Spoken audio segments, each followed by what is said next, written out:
755 yards on offense. USC showed enough on defense. Was it good enough? We're going to talk about it on this episode of Locked On USC with Marvin Powell III.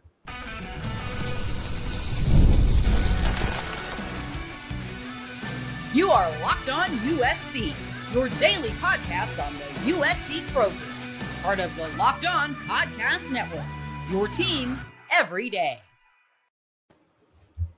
Fight on, everyone. I'm your host, Mark Holkin, and thanks for making Locked On USC, part of the Locked On Network, your first listen every day.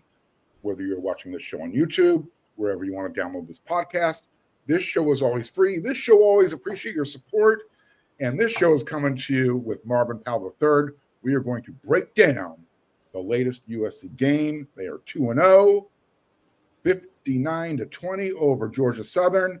This episode is brought to you by Game Time. Download the Game Time app, create an account, and use code LOCKEDONCollege for $20 off your first purchase. All right, Marvin, it's not often that you see a team put up 755 yards on offense. Was that bully ball? Were they physical enough for you? Did USC accomplish what they wanted to accomplish? Listen, when I look at some of those touchdowns, some of those scores, some of those explosive plays, yeah, I saw bully ball. I saw our running back, Waymon, look special, look powerful, look fast, look explosive. I saw Jacoby go up there and look like a grown man playing against a boy. I saw Makai Lemon explode and separate like you do when you're a superior athlete. I saw offensive linemen rolling up their defense. I saw our ball carriers running through their defenders. So, yeah, for me, I saw bully ball. Yeah, it was a pretty impressive performance. And I know everybody likes to nitpick and look for the negative. I kind of stand on that line myself at times because we got to keep it fair and balanced. But for the most part, if your team's putting up nearly 800 yards of offense, they're probably doing what they should be doing, whether it's running the ball, passing the ball, offensive line opening up holes. On that note, the offensive line, they had a little bit of a change for this game. They started Micah Benuelos at right guard in place of Alani Noah. Just want to emphasize to everybody out there, this is not an injury thing. Coach Riley briefly addressed it after the game. It's more of an internal thing, which typically means discipline. So hopefully message was received and everything will be back to normal next week when USC hits the road at Purdue. Give me your impression, though, on the O-line. What did you like? What did you not like? Well, I'll tell you what, when you put up over 700 yards on offense, right, that would tell you that the O-line must have done pretty good overall. Listen, keep in mind this. We're playing Georgia Southern. We're not playing Georgia. We're not playing Georgia Tech, and they're coming off a game against, Southwest Missouri State. So these guys are taught to think like pros. You play at a certain level, at a certain standard. But the reality is this: they see across the nation big games are being played. They're excited to get into conference play. All right, and anything that you didn't like that you saw, just keep in mind that you're dealing with human beings who at the end of the day are looking to play big time ball, and they're excited about their upcoming schedule. Back to the O-line. Listen, I thought overall they played well, and the fact that they were able to substitute Noah, who's a good player, tells you that they must feel good about their depth. Because they're going in there with this one standard of what it needs to be. So for them to be able to do that, in addition to what we've already done at center, in addition to losing DJ, I think that we have a good offensive line move going into the season. I'm still concerned a little bit about the numbers, but Riley seems to, he's come out and basically said that these guys are developing. He has young players who aren't getting the headlines, but he thinks are becoming good players. So I thought they played well enough to amass almost 800 yards of offense. I thought the running backs looked good. Jaden ran around a little bit. But, I felt like we were in control of the line of scrimmage for the most part. Absolutely. I mean, he had the opportunity for the most, like you said, for the most part, just to stand back there and pick apart who he was looking for. Yeah. I mean, he only completed 64% of his passes. Exactly. Still 400 yards and 4 touchdowns. I mean, Yeah. And again, when you come off a performance like we had last week, the expectations are sky high. Now, I'm sitting here in the middle of the first quarter thinking, I want an 80 burger. I'm feeling like 85 and some fries. That's what I want today. 85 points and some fries. But no, listen, we did what we should have done. We looked like the superior team at the end of the day. Offense, defense, and our special teams. Listen, we're going to block a punt. We're coming so we're going to block a couple punts, and don't be surprised that these guys getting warmed up to see a few returns. I like our special teams, to be honest with you, as well. Yeah, no, they got close a couple times. I agree with you there. Yeah. 100%. Was there any particular offensive lineman that caught your eye? If you were to, maybe there was one play you say, you know what? Whoa, look at that. Yeah. One, I think, where Justin Taunu declared 74. Yeah. Justin, I forgot his last name. Don't ask me to do it more than once because my tongue. I'll tell you what. Early in the game, they threw a swing pass or a screen, and he came out there and leveled the defender. And that's the bully ball I'm talking about. That's when you put a grown man up against a boy. He looked good, and plays like that epitomize what it looks like for me. Plays like that, that's attacking somebody. That's going after a grown man for real. With intent. That's the attitude, that's the mentality, and I love to see that. I love to see the finish. I love to see the man on his back. I love to see the man on his back with his feet up. I love that. So he's the one that stuck out for me. No, he's fun to watch. He really is. And I think that goes back to your previous statement. USC wants to have 7 or 8 guys that they can roll out there in that offensive line rotation. And I think they have that because, again, you took a 2-year starter and said, hey, why don't you stand here next to me? We're gonna talk about what needs to be improved on your end. And let's watch Micah Banuelos just step into that right guard position. And it was like it was a well-oiled machine. 21 points in the fourth quarter. You can't go wrong. And you've been hearing his name a lot during camp. So it's good to see him get to the point where, he can start when we need him to and go out there and be a part of a performance like we had with 750 yards. His name is on that, so he feels good about that, Absolutely. Yeah. And then the running game. That running back room is something special.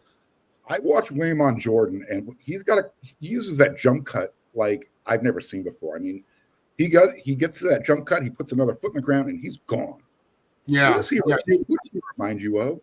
You asked me that last week, and initially I was, I said a smaller version of Lindell, but he's really in his own lane, because when you look at the power and the speed and the shiftiness and the footwork, the quick feet and the ability to accelerate, in addition, he dropped the ball he dropped the ball yesterday, but apparently he has some pretty good hands. He's a different athlete. He's different. I don't know that he's kind of like Cam Newton, the quarterback. I don't know that I've seen that, like that, but he's nice. He is nice. And I'll tell you what, it was good to see Riley give him the ball. I told you, I want to see student body right first play of the game, in unnecessary run plays. But, it was nice to see Riley give him a few carries, to start the game out first half. We got to keep that going because, again, if we can run the ball, establish the run, bring them safeties up, that's going to make our outside freaks, Mekhi and Jacoby, just that much more special, and the tight end. The tight end game right now is serious. Again, 2 games in, I understand who we're playing, but it's nice to see execution. It's nice to see run after the catch because run after the catch is that special athlete showing you who they are and what they can do. We got a lot of those guys apparently, and we have a lot of those guys in the running back room. Perfect segue. So far through 2 games, USC has had 12 different guys on offense score. That happened all of last year, and they've already accomplished that 2 games in. On that note, when you look at those wide receivers, Mekhi Lemon is he's a cheat code. He gets open, get him the ball. He's going to give you all the yak you want after the catch. And then with Jacoby Lane, have you seen anybody do one-handed catches like that before? He makes it look natural, easy.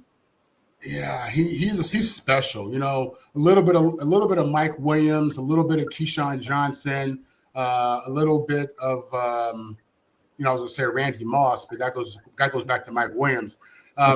He's just a different caliber of receiver out there, And when you see him, make those one-handed catches, you don't coach that. That's God giving him a gift that most men will never see or understand. You know what I mean? And then with Mekhi, I mean, he is just a dog receiver. He's the guy that when you give him the ball, he gets jiggy with it. You know what I mean? This is the guy that he's fast, he's explosive. He's running with the physicality of a big running back when he has the ball.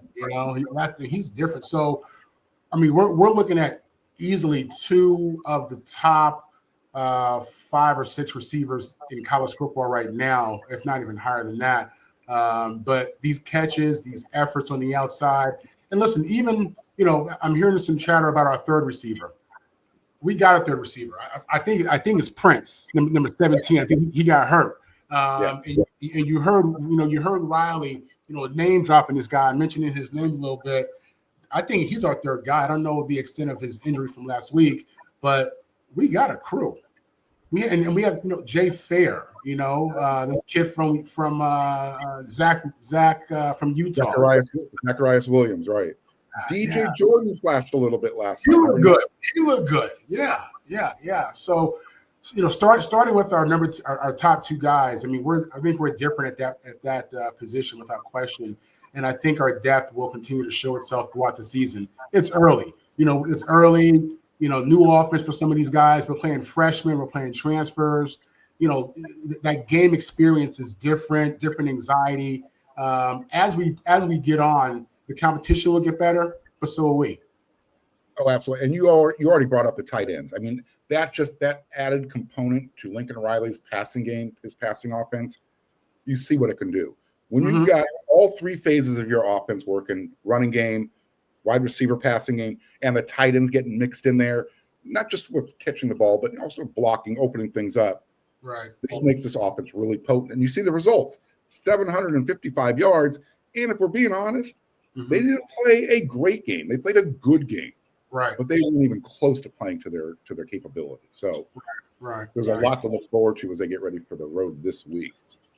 Yeah, absolutely. And just based on what we've seen, I mean, it looks like Lincoln Riley is going to have quite a few guys to really draw up plays for who can win in one-on-one situations. We have guys who are explosive, going up and get it, fast, quick feet at all the skill positions. That's phenomenal for a guy like Lincoln Riley. So, and consider this: he's shown nothing in regards to what the offense is going to be. He's shown nothing. We're not doing anything special on offense in regards to the scheme. So what you're seeing is basic. He hasn't opened it up for anybody to scout, look at, or understand. And with all the new talent he has, trust me, he's going to draw up plays for all of these guys who can win on one-on-one matchups, starting with our receivers. Yeah, now, like I said, now we get to see how they respond going on the road for the first time this year. All right, so we're going to when we come back, we're going to talk about the defense, get your impressions on what you saw there. And in the third segment, we'll wrap it up and say, hey, let's give some game grades, what you like, what you didn't like, where they need to improve, that kind of stuff. So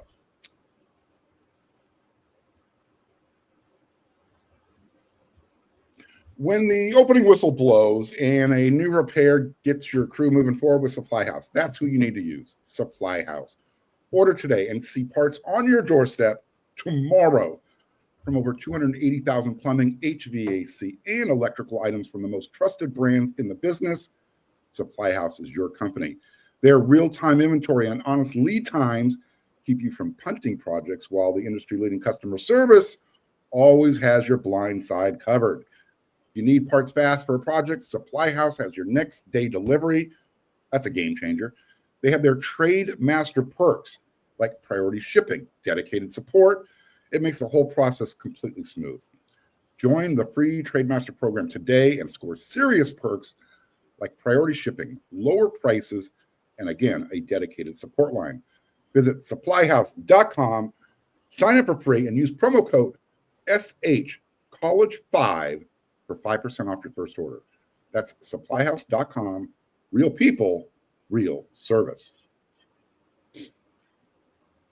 College football, it is back in full force, and I could not be more excited. USC's are 2-0. Get a ticket, get to the game, and you know how you do that? You use Game Time. The tailgates, the rivalries, the energy in the stands. There's just nothing like it. But let's be real. Getting tickets can feel more like a battle than the game itself. That's why you want to get out of that endless queue. You want to use Game Time. There's no price fee jumping at the end. What you see is what you get. That's why I use Game Time. It's the app that gives advantages back to the fans. It's the easiest way to score last-minute tickets at the best prices. Again, no surprise fees. What you see is what you pay. If you pull up Game Time right now, you're going to find tickets, and it takes 2 taps, 1, 2, and you can find deals as low as $25 per game. It's that easy. The app made it super simple. I could even see the exact view from my seat before you check out. Download the Game Time app, create an account, and use code LOCKEDONCollege for $20 off your first purchase. Terms apply. Again, that's promo code LOCKEDONCOLLEGE for $20 off. Swipe, tap, ticket, go. Download the Game Time app today.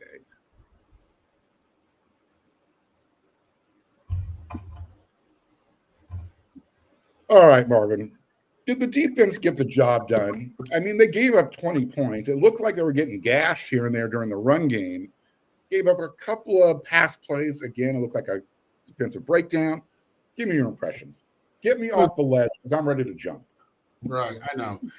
We with all the hype and with all the information that went out to our fans about our defense and our some of our transfers and our coaches, our fans expect no yards, 55 sacks a game, and 10 interceptions. The reality is, in the day of the spread offense, anybody can get a few yards. In the day of the spread offense, anybody can score points. The idea of shutting teams out and having those Missouri State type performances every week, that's not real. And even Missouri State, had a couple plays, right? So I wouldn't panic and get into, what's wrong or whatever it may be. Listen, they ran the ball a little bit more. I think it was in the second quarter than some of our fans would have liked. Obviously, we had some young guys in there playing for the first time. We're still, and we're playing our young guys early, which is a good thing. And, it's, a lot of it is just alignment. A lot of it is, a little bit of anxiety for these guys. I don't have any concern. I don't have any major concerns. I'll tell you what I saw in the game. Our defensive backs, in my opinion, are physical and physical in a way. I don't think people are noticing that. These guys come up and hit, and they take on blocks, and they defend these screens, one-on-one tackles. Our defensive backs are playing hard out there, and I love it. Listen, in regards to what needs to change or schematics or my thoughts, I think we've given up on average 2 touchdowns a game in the first 2 games in the spread era.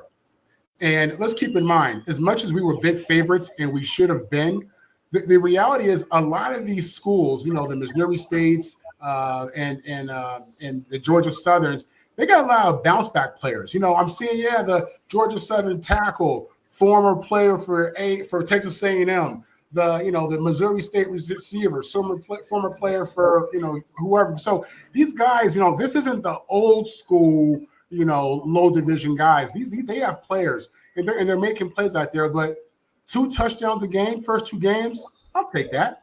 Absolutely.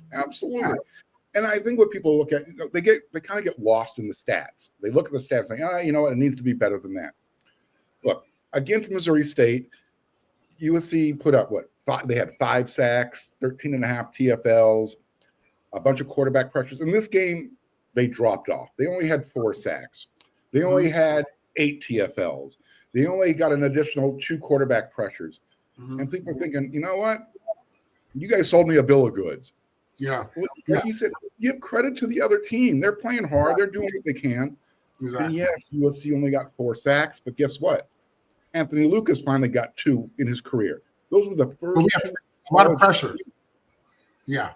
And he looked great. Lucas looked great. He looked explosive. He looked strong. He looked fast. He looked quick. He was getting low. He was dipping. He looked good. I mean, I remember all the hype and everything that came out when he came over from A&M, 5-star recruit. I know he had some injury. They said some maturity. I saw a grown man out there. He looked that kid looked like he has a future, and he started fast. He was consistent, great temperament, great level of excitement and joy and energy. You see how his teammates surround him, and and how they celebrate with him.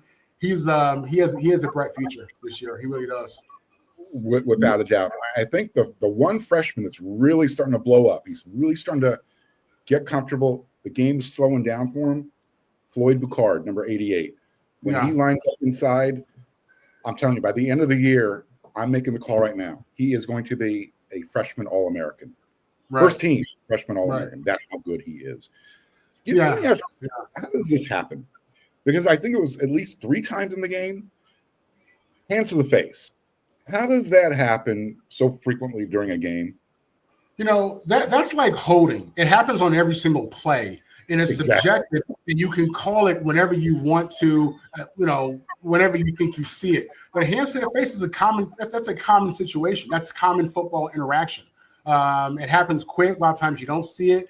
Again, if you watch from tackle to tackle, you'll see somebody committing hands to the face. So the refs calling it, I don't know what that's about. I don't know their level of experience. And I'm not knocking them, but that's something that you can call in any play. It can affect the game, obviously, if you call it enough times or in the right or in certain situations.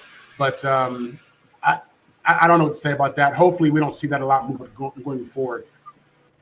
Absolutely. It's just a matter of hand placement, getting a little more discipline. And I know Coach Haney and Coach Newell will be on top of that.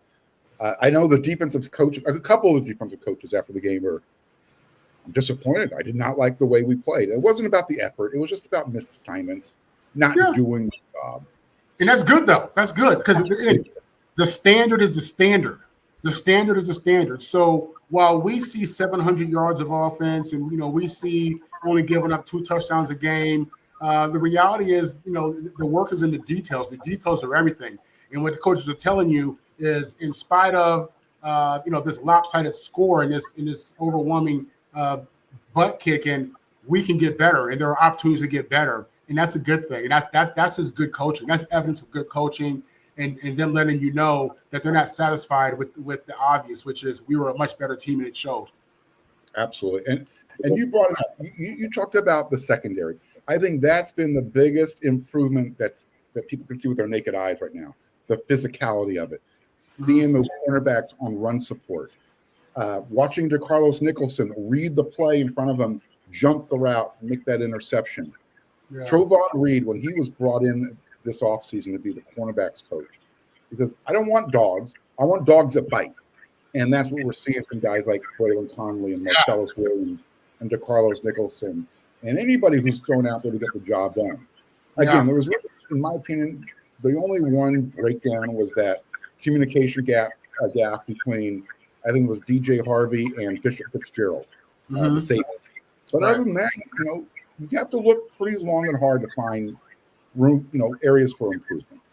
Yeah, they schemed us for one of those touchdowns. They had motioned to like a bunch formation, and you do stuff like that to trick the DBs as to who they should cover. And they snapped the ball at the right time, and you saw the DB react late and got beat to the corner. I'll tell you what I didn't like. I didn't like Eric Gentry limping around during that game. I didn't like that. I don't know. Listen, Lincoln has said that he feels good about the depth at middle linebacker, and I trust him. I do. But Gentry's one of our guys, and I know it's football. You got to get out there. You're going to get hurt. It's part of it. You got to thug it out. But I felt he should have been pulled from that game a little bit earlier. Sure. I don't know. Yeah, I don't know the extent to whatever he has. I don't know that he was pulled just because of that. But I didn't like that, and I hope he's okay. Yeah, we'll find out this week if he's, if he's a little dinged up, we'll know right away. No, I don't even think Lincoln Riley can hide that fact. Now, with that said, he still did end up leading the team in tackles. He had 10 tackles, and all of them of the solo variety. He didn't need any help. So he was making his presence known. He was getting to the ball before everybody else. And that's what you want to see from your linebackers. So I think all around the defense, they played a good game. Wasn't anywhere close to great. They got to clean up the penalties. But once you do that, this team is going to roll. I think they're going to be fine. Guys, the good news is we won the game by almost 40 points, and we can get a lot better, and we will. That's scary. Isn't that scary? We made splash plays on offense. We made splash plays on defense. We were explosive all over the field. And, we're hearing new names pop up in this running back room, guys that you never heard of, right? Consistent. You're hearing the depth, when you hear all the different names coming through. We're building something. We have some guys, and we'll only get better. This Purdue game coming up, it's a big one. Listen, the guys are going to be excited. It's a road game. I used to love road games. We're going to a new venue somewhere where we haven't been a bunch of times. And, it's the first game in conference. So our guys will absolutely be excited and ready to roll. Absolutely. All right. We got one more segment to go. And we're going to, kind of give some game grades, how things went. And we also want to talk about one player that you didn't mention, but you kind of just alluded to it. We'll be right back.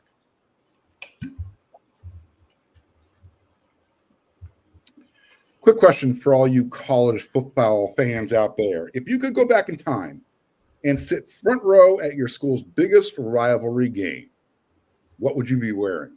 Yes, I said hat. For me, it would be the game. These aren't just hats. They're the same vintage styles fans wore back in the 80s and 90s. And guess what? They're still going for the same price they did back then. When you use code LOCKED ON, you're going to get your vintage hat for $16.99. Head to thegamecaps.com. That's all one word, thegamecaps.com. Grab your team's classic bar or retro circle design and use code LOCKED ON for an exclusive discount because legends wear the game.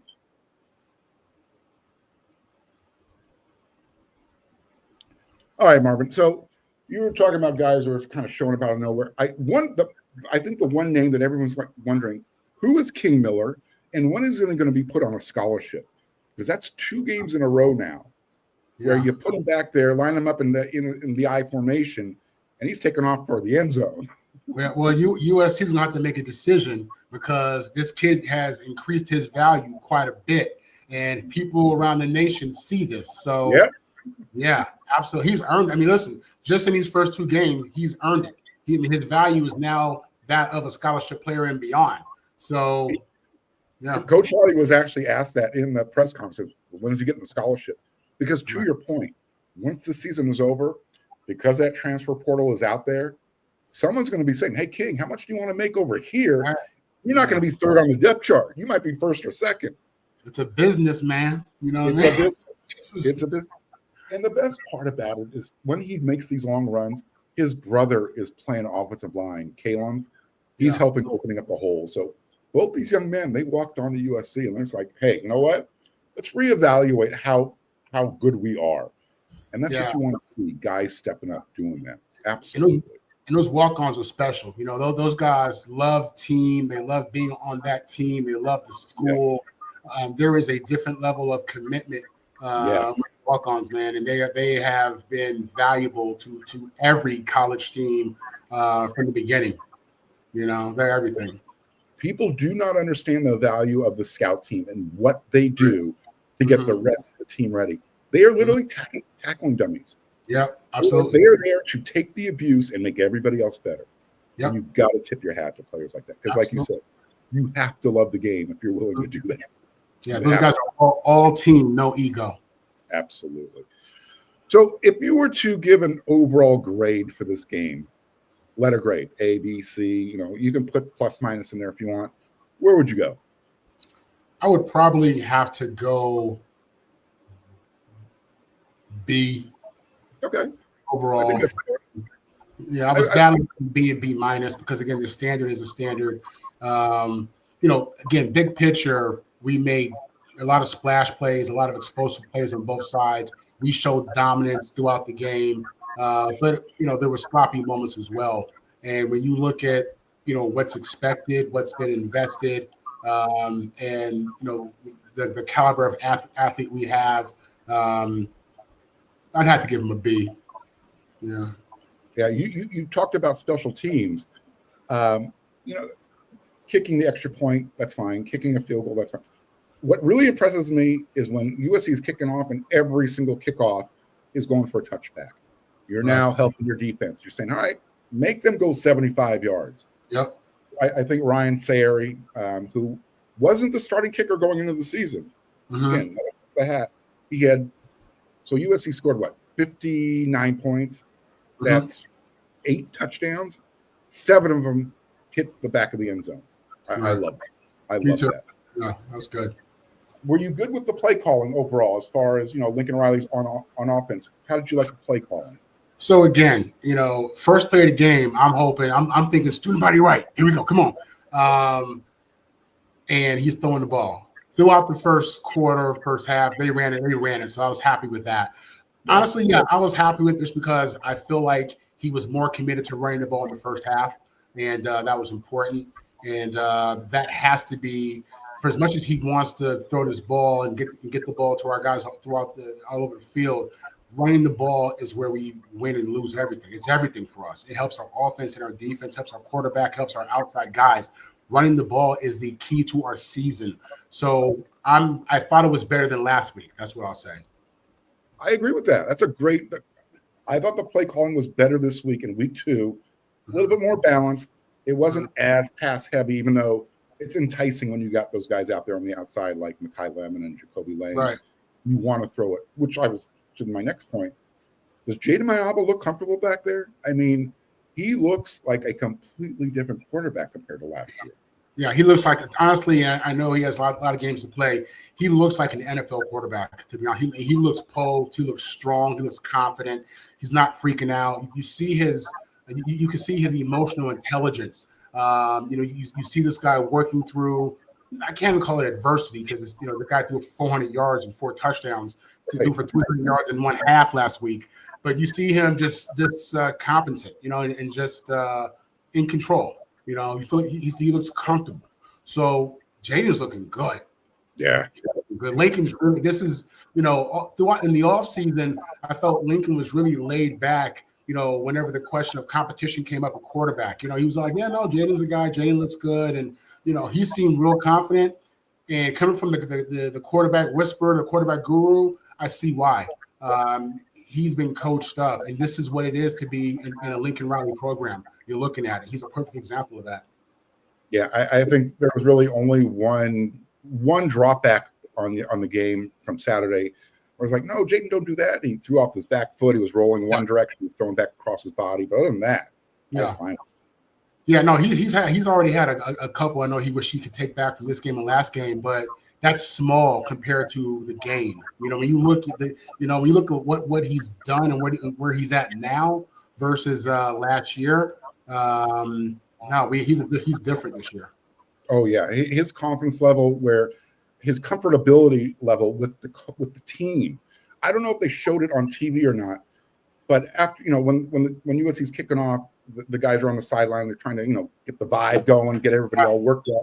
Yeah. There was after one touchdown. I had never seen Jaden Mayaba this extroverted. I mean, he was smiling. The hair was bouncing up and down. The team, they were throwing one player up and down like he was on a pogo stick. It was that comes with confidence. That his ability to show that side of him and to be vulnerable and to go from being a church mouse to that shows his genuine core confidence. And his belief in himself and his belief in his preparation and his belief in how people view him, his teammates view him. And you're seeing, the real Jaden and a mature Jaden come out, and it's great. Absolutely. Could not agree any more than what you just said. Marvin, I can't believe it. We are literally out of time already. But we're going to be making this an every week feature. You're going to be here every Monday breaking down the game with me. The fans love it. The feedback we got from the last show was fantastic. It's going to be even better this time. So I cannot wait to have you come back on next week after USC comes home from West Lafayette, Indiana, with a win over Purdue, which, by the way, they're 2-0 as well. They might not be as bad as everybody anticipated, but we'll see. They played Ball State, and they beat Southern Illinois. Somebody's O must go. Somebody's O must go. You know what I mean? And it won't be us. Believe that. These boys are going to be celebrating on the plane coming home. Believe me. I wish I could be on that plane one of these days. In fact, they need to go back old school. I remember I was told back in the day that the media used to fly with the teams, but I guess that was during a different generation. I recall everybody being on the plane. I don't know if that was the case. Maybe it's just the fantasy in my head. But we chartered them big old planes. I feel like the alumni, like everybody was with us. We need to bring that back. Yeah. You need to call your people at USC, and you need to make that happen, Mark. Mark, listen, I wish I was in that position. I would love to do nothing more than recruit for my school. Believe me. We'll see if we can make that happen. We'll see if we can make that happen. Get people like you on the plane. We'll see what we can do about that. Hey, college football fans, Locked On and Fire TV present College Football Kickoff, your ultimate college football weekly preview. Drake Toll of Locked On Big 12 leads the conversation, and he's sitting alongside the two-time AP Coach of the Year, Gary Patterson, and former college star Jesse Hawley, as well as you're going to have your local Locked On experts joining the show throughout the year. A college football preview only Locked On can do. Catch College Football Kickoff every Thursday throughout the season, only on Fire TV. The only place you can catch Marvin Powell talking, well, I shouldn't say that. The only place you want to catch Marvin Powell III talking USC is right here on Locked On USC. He will be back again next week. So until then, everyone, you know what to do.